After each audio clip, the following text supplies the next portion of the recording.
Hey, everybody, welcome to Mid America Dirt.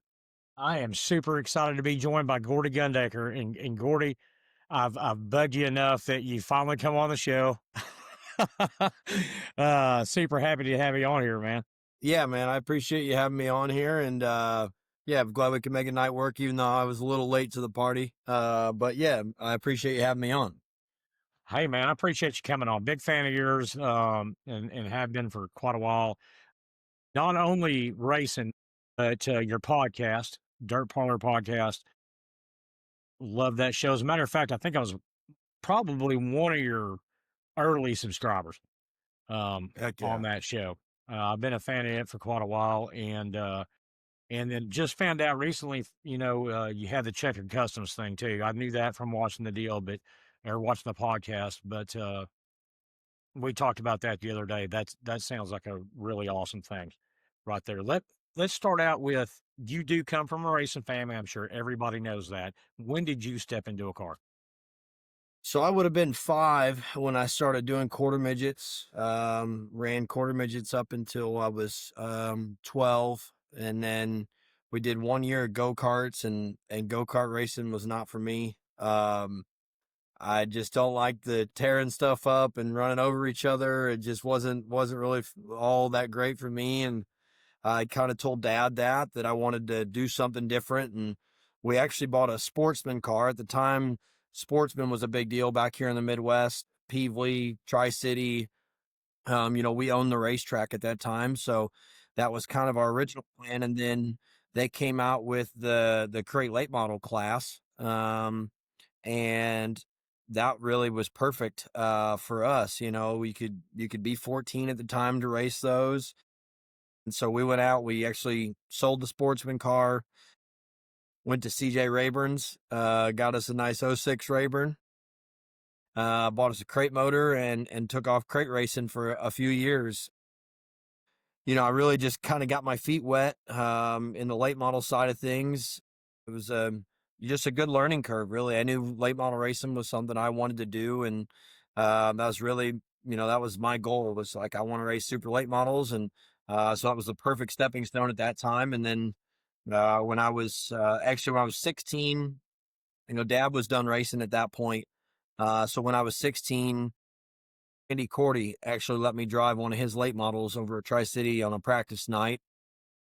First time I've ever got a hold of something that was, 800 plus horsepower. And I knew right then and there that was what I was, ready to do. And so when I turned 17, we pulled one of Dad's old Pro Power motors out from the storage shed and snuck it in a Rayburn car and took off running late models ever since. So, it's crazy to think I've been running late models. I think this is year 15 or 16, which is crazy. That's But awesome, man. it's yeah, I absolutely love it. And racing is just what it's always been in my blood. And being around Dad and my 2 older brothers, they race, and of course my little brother races. And so yeah, just a family thing. My mom was big into it, so I pretty much knew I was going to be racing from the day I was born. I got you. So, did they build that track up there at Granite City? Or Nope. So it's been around, I want to say since the 60s. It actually was originally, though, it was a big flat half mile, and it had a quarter mile inside of it. So we purchased it in 2004, and then we ran it as a half mile and a quarter mile for 4 years. And then in 2008, Dad reconfigured it to what the racetrack is now, the 3/8 mile that you see. But that was actually the first track Dad ever raced at back in the 70s, was that's Tri-City awesome. Speedway. So he's got a heartfelt connection, to our racetrack. And when we tore the half mile down, it was like nobody was allowed to talk to Dad for a few days because he didn't, he loved that place. And but he knew at the time it was, he wanted to make it a 3/8. And, that was really the transition where half miles were not, the thing anymore. And so that's when the 3/8 was built out there at Tri-City. Yeah. I just went to a big half mile over at Thunderbird. You ever raced on Thunderbird? Yeah, well, we ran Thunderbird. It was up there in Michigan, right? No, over here in Muskogee. Oh, no, The no, one no. down in I've never ran Muskogee. there. So there's also There's also a Thunderbird up Yeah. in Michigan. So it's Oh, a really? 3/8. But yep. So we've never been to the one in Muskogee. I know Dad had been there. Dad, hell, I think he's raced at damn near every racetrack in America at this point. I got you. I got you. So, did you run World of Outlaws, like the series, full time Yep. for a while? Yep. I ran it in 2022 and 2023. Um, we kind of set on a whim, running a national tour is something we always wanted to do. And we went and did it in 22 and 23, and we absolutely loved it. I learned a lot on the road and really enjoyed it. And I hope one day we get to go back out and do the full tour again.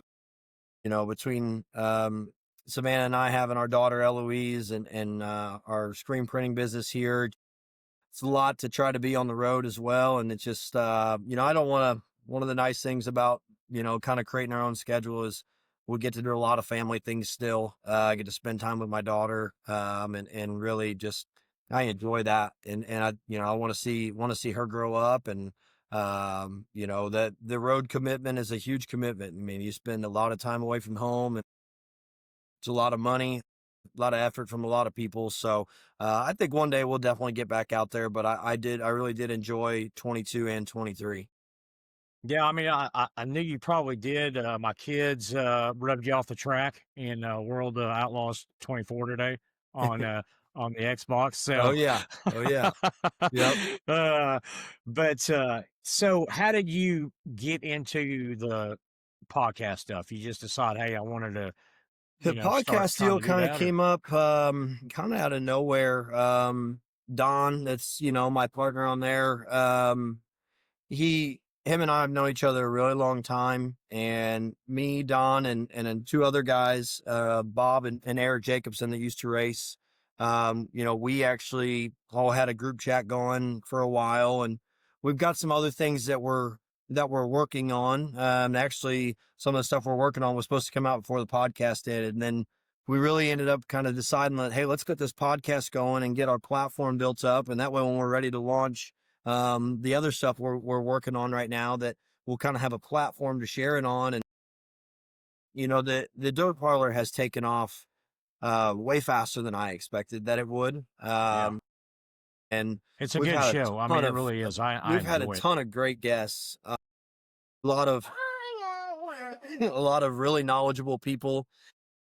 Um, Who you got there? Ah, so hello. a lot of really knowledgeable people in the dirt racing world, a lot of legends of our sport.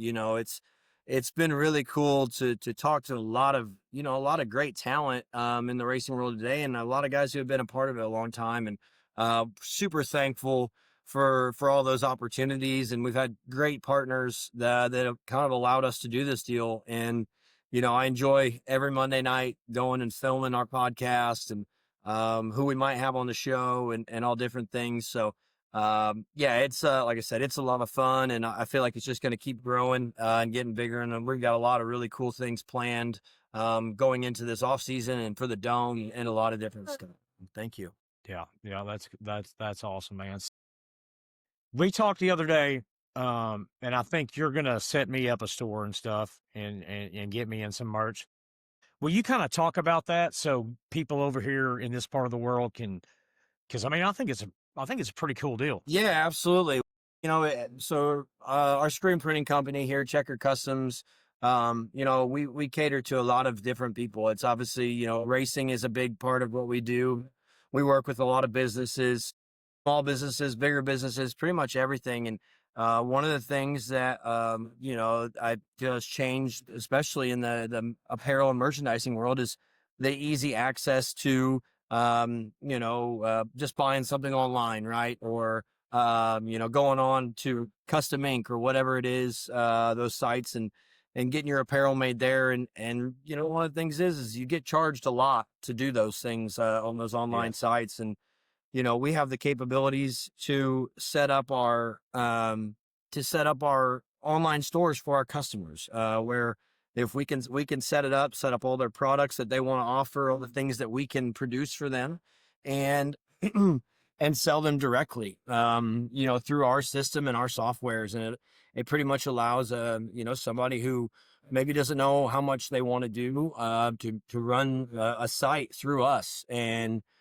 be able to come up with their own brand if they have one, if they're wanting to, and allow us to control the back end stuff for them without overloading them with a lot of work. There's a lot of people who have a lot of great ideas but don't necessarily know how to have that plan of attack, I guess you'd say. And that's kind of where we come in.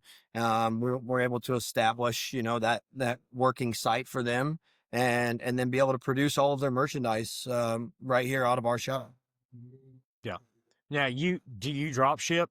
Is that something you do? Yes, yeah, we sure do. So we drop ship straight from here. That's one of the nice things about what we do. It's something where the customer never has to touch it. That's We awesome. can produce all of it, ship directly out of our facility here, straight to their customer. And it's a really easy way, for people who are trying to maybe just get their start into merchandising or whatever they may be doing, without having to over expense right out the gate and then build up all those all your inventory and do all those things. We kind of control that for them, and just make it easier on people. That's what we try to do here at Checker Customs, is make it easier for the customer that maybe has never done these types of things. We want to help them out as much as we can. And if you call here on a normal day, most likely are getting me on the phone. And I know. The you first know time I talked to you, I'm thinking, okay, Gordy Gundaker, he's got somebody in his office, right?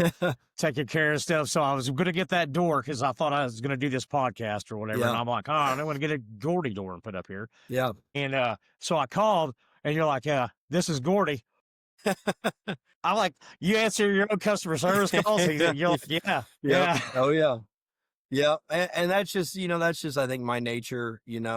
For one, I enjoy those conversations, but two, I want people to have a direct connection with us. I don't want it just to be like, oh yeah, you're gonna talk to this associate or this person, and you don't ever talk to me. Well, at the end of the day, it is my business, and I'm proud of it, and I'm proud of what we've built here, and I want people to understand that if there's anything, if they're looking for something, if we run into any kind of issue, if they're looking for a certain style garment or a certain style design, that they know they can get me if they need to. That's Yeah. like I said, that's what That we're means here a to lot. do, and, It and does. help. Yeah, we just want to help the customer as much as possible and make the merchandise part of it as seamless as possible for them.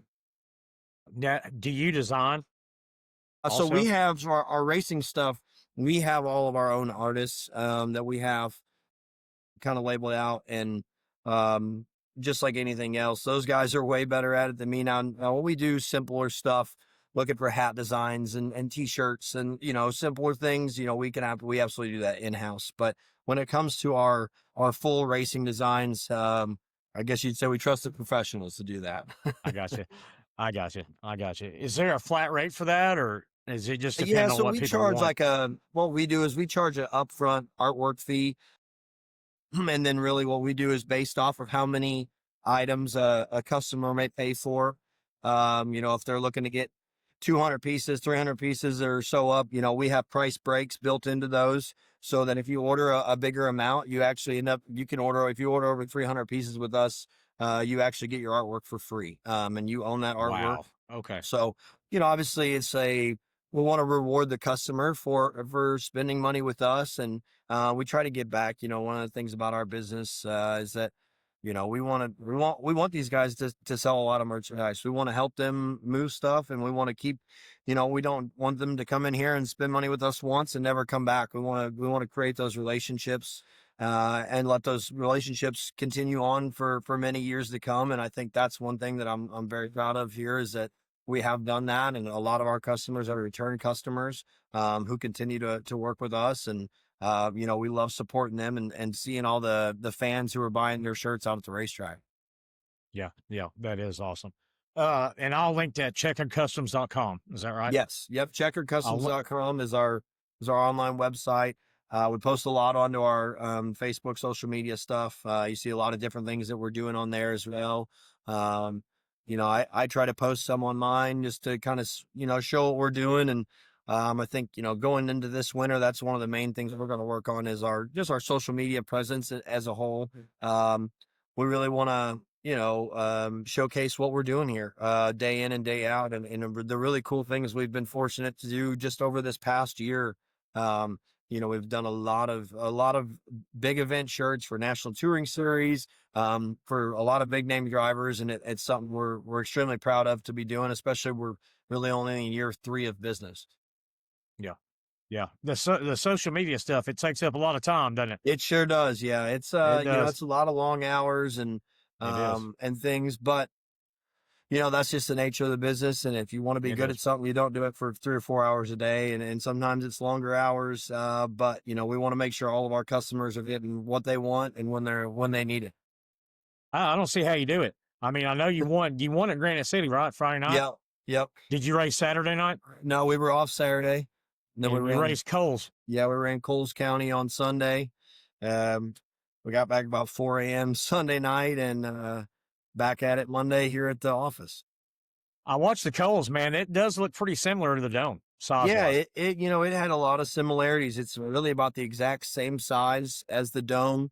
I think the Dome straightaways are a little bit wider. The corners are a little bit pinchier, which allows the straightaways to have a little bit more side by side action. But for the first event that they had at Coles County, they did a fantastic job.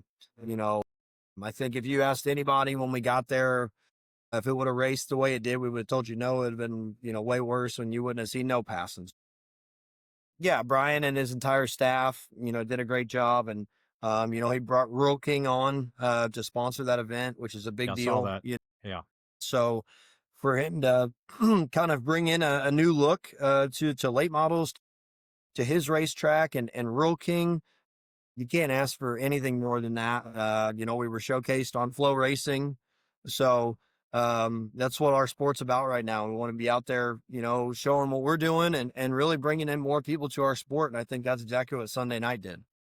Got to, man. I mean, there's tracks. Did you hear about Monette? No, Yeah, Monette no gone. kidding. I hate hearing No that. kidding. Yeah, Yeah. man, that's one of I the love that struggles we place have. too, man.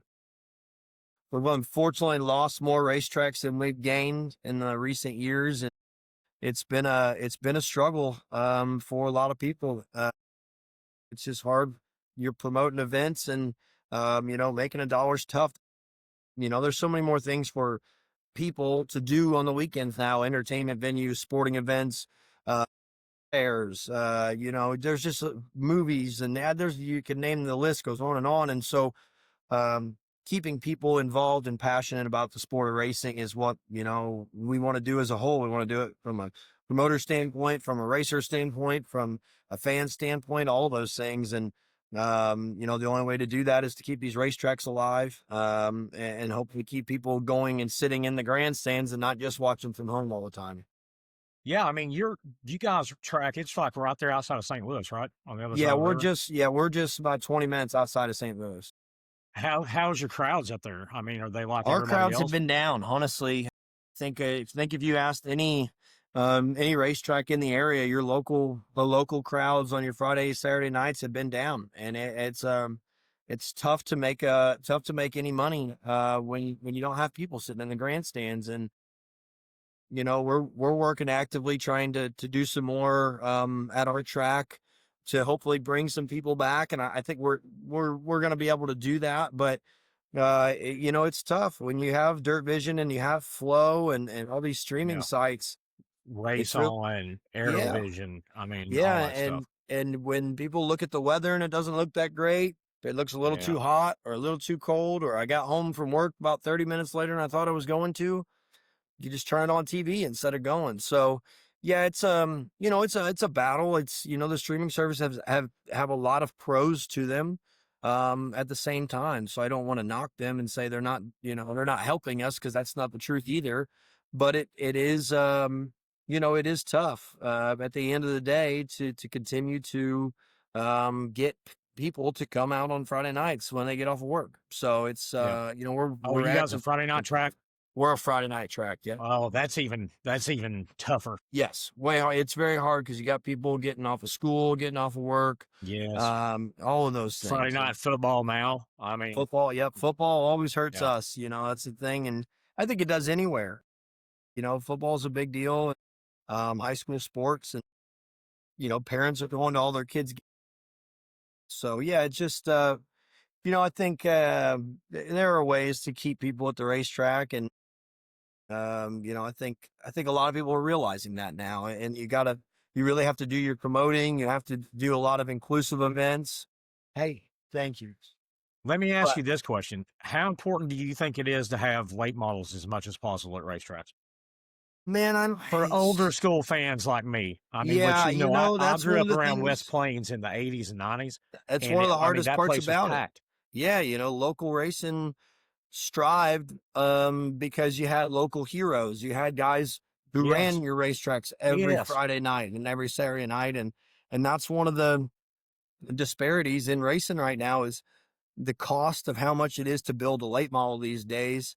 Is it just doesn't work to be able to go race for a $1,200 win, feature win on Friday and Saturday nights anymore. And that's one of the things I know we talk about it on the Dirt Parlor all the time. The cost has just gotten crazy, and you can't hardly open the door on these trucks and trailers for you need to have the option to be able to at least come home with 2 or 3 grand a night to even break Yeah. even. And that's just the Yeah. truth of it. And so, that's where it has really hurt local racing because you don't have a lot of guys that are building their cars in the garages on the weekdays and, able to go out and buy a 2012 Rayburn car and put a motor in it and go be competitive. It's not realistic. And so, that day and age has changed and, it definitely hurts local race, and that hurts people in the grandstands because people want to come see those top tier, classes and, a lot of cars in each class. Now, hey, do you know, have you ever been to Crowley's Ridge? Do you know Trent Francis? I have never been there. I have seen races from there though. I'll tell you this, I've talked about this a lot. Um, People kept telling me that place is packed every weekend. They said, "Hey, this place is packed every weekend." And I didn't believe it. So I went down there and checked it out. First weekend, Friday night football in Arkansas, that place was absolutely packed. Absolutely packed. He had 305 sprints and steel block late models running that night. But they say it's like that every weekend. I'm trying to figure out Well, why. Because there's one of the things I will say is when you mix two crowds like that, a sprint car crowd and a late model crowd, that helps you because they're two very different crowds. There are people who really like sprint cars who hate late model racing. There's people who really like late yes, model racing who hate sprint car racing. So if you're able to kind of combine those on a weekly basis, it's going to bolster you a little bit. We used to always do a deal at Tri-City called Thursday Night Thunder. That was 410 sprint cars, super late models, and open wheel nice, modifieds. And I'll nice. tell you what, our Thursday night crowds were big, and we would have a lot. We would have 60, 70 cars in the pit area every time we did it, if not more. And there'd be 1,500 people in the grandstands a lot of nights. Now, mind you, this was 7, 8 years ago, when there was a lot of sprint cars in the area. There was a lot of late models in the area. We had a ton of modified. So it was a little bit easier back then. And the cost wasn't so crazy then. Tires didn't cost $200 and something dollars, and fuel wasn't as high as it is. So, that all changes over time. And, that's just, part of the things that promoters deal with these days is trying to figure out how do we get those people in the grandstands. And clearly they're doing a great job, but I think them realizing, hey, let's take these two brands of classes here that have two kind of different fan bases and let's run them together. Well, that you're bound to get at least, Yeah, some extra people who double. want to see Yeah, one of yeah, each. And then, a lot of people yeah. want to see both. Now you've raced both. You've raced sprints, right? I haven't ran sprint cars. I You raced a ran the midget. Tulsa Shootout, didn't you? I ran the Tulsa Chili Bowl. The And Chili I Bowl. ran a Okay. midget last year at the Chili Bowl. I was there. I don't know if I really call it racing what I did. I was there attempting. I had I never saw you made. running around the crowd too, man. That's freaking Oh awesome. yeah, yeah. No, I got no Yeah. problem doing that. So, I figured I had been going to that deal for a long time, and I had always gone down there and helped Zach Dahm, and then my best friend, Zach's been one of my best friends for a long time, and then Nick Hoffman racing it, and I was fortunate enough to get opportunity with Jeff Taylor to go down and race the Chili Bowl last year. We had an absolute blast, and loved every second of it, and um, hoping we might get the opportunity to do it again this year. Yeah, man, that'd be super awesome. That'd be super awesome. I know you're super busy. I'm gonna let you get off here. I did want to. I'm happy that you came on here because I'm a big fan of yours. So that's super awesome Appreciate for it. me No, because I that's why I do appreciate you this. having. Yeah, absolutely, absolutely. And I appreciate you having me on here, and um, we'll have to do this again when I can be at the race shop and show you guys around the race shop sometime. Hey, man, I'd like to do that that. sounds freaking awesome, But dude. yeah, It no, I sounds awesome. appreciate But you having me on. I will link Checkered Customs in there and your Dirt Parlor podcast, and everybody should go watch that because it's probably the top in my book I as far appreciate that. as Yeah. because you get the big sprint car drivers, you get the big late model drivers, you get legends on there. It's a really good show. Yeah, I yeah. do. I No, like it. it's I've a been a lot of fan of it. fun, and like I said, we've been fortunate to have a lot of great people that have come on our show already, and I feel like it's only going to keep getting bigger. And um, one of the things that we like doing on there is we like being authentic and talking about the shit that nobody wants to talk about. The controversial stuff. Things that are rubbing I people the got you. wrong way. At the end of the day, that's what for me, I that's got what you. I'm about, and I want to help grow our sport, but I also want to do it the right way and make sure that um, the people who should be getting recognition are getting it. And really, I also think too that having these conversations with guys and kind of letting them speak their minds on where dirt racing is right now, I think that's the best way to help build our sport the correct way without just letting 3 or 4 people decide what we're going to do for the next 20 years. Absolutely. And Absolutely, man. I think whenever that happens, when you have 3 or 4 people deciding what's going on, I think a lot of bad things can happen, especially when they're not the ones that are going up and down the road and doing what we're doing. So it's good to hear guys' points of view. That's how getting those conversations started is everything. Let me ask you this, and I know you've got a ton of friends and people you know that do it. Is the super late model racing starting to get like NASCAR? Is it like separating so bad cost wise that it's just, I mean, only a few are going to be able to do it? I think so. I mean, you see it even now. We used to get 50, 60, 70 cars at every, at summer national events, outside of your Eldoras and things along those lines. And you see those car counts dwindling down, and you see the national touring guys. That separation between being able to be a regional racer and a national racer is so far apart now because of the amount you have to spend to be at the top level. That guys, at the end of the day, they'll just go, hey, I could go do a lot of other things with my money Yeah. rather than And, just sit here and piss in the wind, and you know? you can see it. I mean, you Yeah. can see it right every once in a while. There'll be a regional guy that or two that do really good, but most always the difference is major. Yeah. Yeah. And it's tough, man. I tell you what, we had Mark Richards on our show, and Mark Hmm. Richards said that their budget for the year is that they need to make $700,000 to break even. And that's a lot of money. And really what he's saying is, he said it exactly on there. He said, for me to make $700,000 means we actually have to make 1.4 million because between paying Brandon and his 3 crew guys, that takes up 50% of what he does. And so, that's saying for him to get back to even, he's got to make 1.4 million on the year. Now, granted, we all have sponsors and we're all, those people, thank God we have them. And without them, none of us could do this. But yeah, it's becoming extremely tough to try and go race as much as we are, with the amount that the motors cost and fuel and tires and just, there's so many things that go into it. And the technology that is built into our sport now with shocks and springs and all these different, Aerodynamics and all that stuff. Yeah. things has made it a heck of a lot tougher. So, I hope that we can find a way to kind of cap our cost at some point. To allow people, I'd like to be able to bring it back down.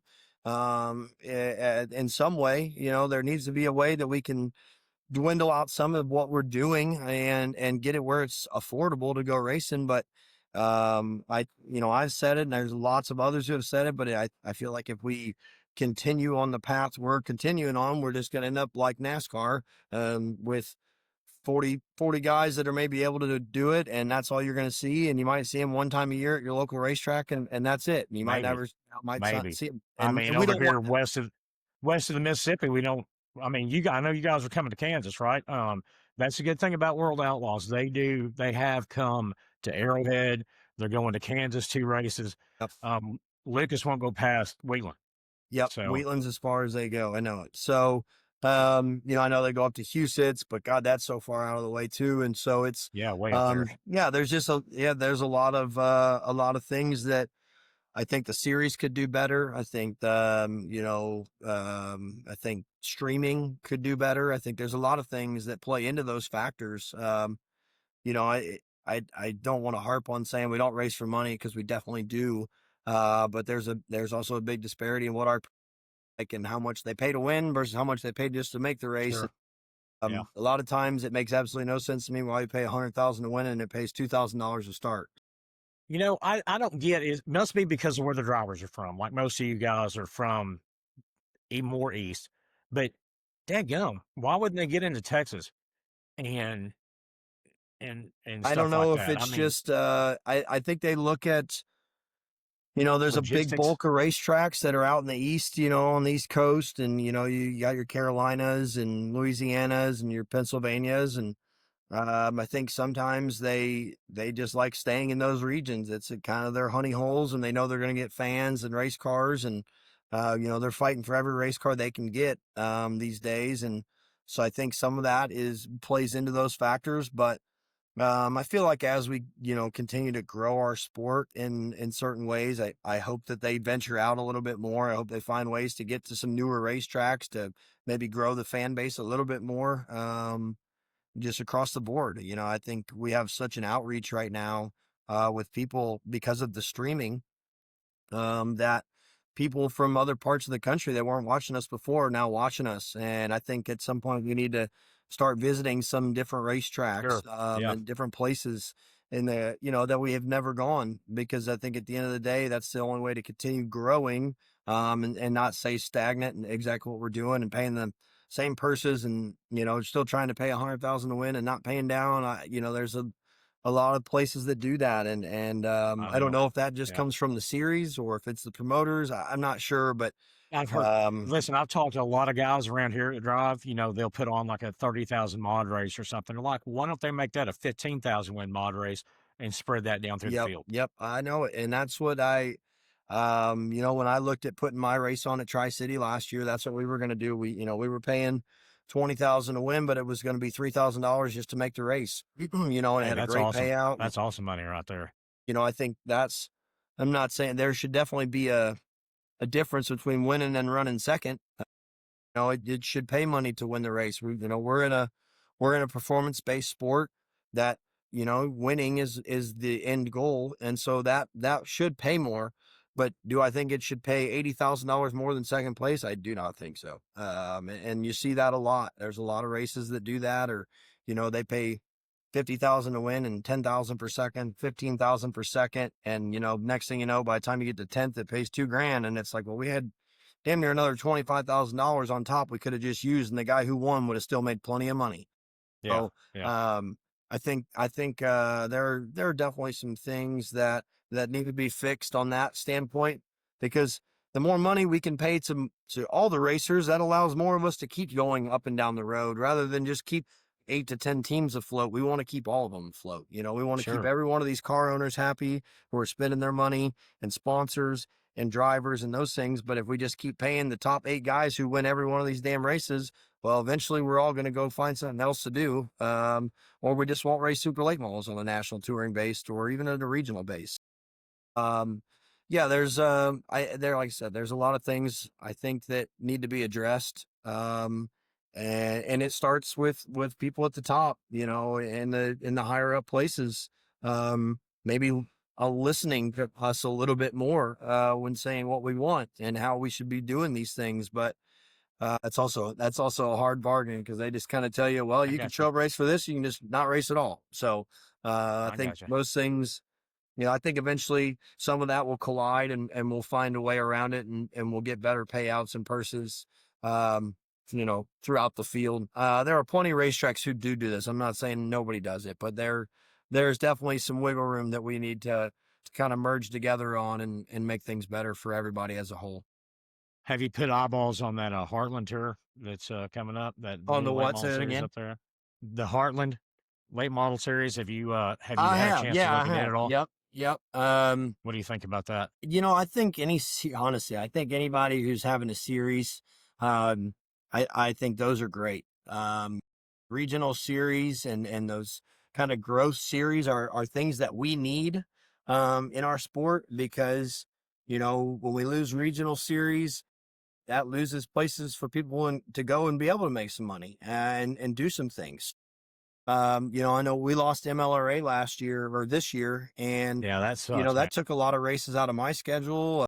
The Simpsons that race in Iowa, it took a lot out of their Yes. schedule, and I grew up those watching that, man. I right, mean, I was at West Plains when that started. I mean, I was yep, going there when I was a kid watching that stuff, man. yeah, That sucks. yeah, and so that was tough, and when you lose those guys that maybe only race those racetracks, they end up selling out. A guy like Logan Martin, that's exactly what he did. They got rid of their stuff. I know Dustin Hodges, he sold and went to modified racing because it was going to be too far for him to drive.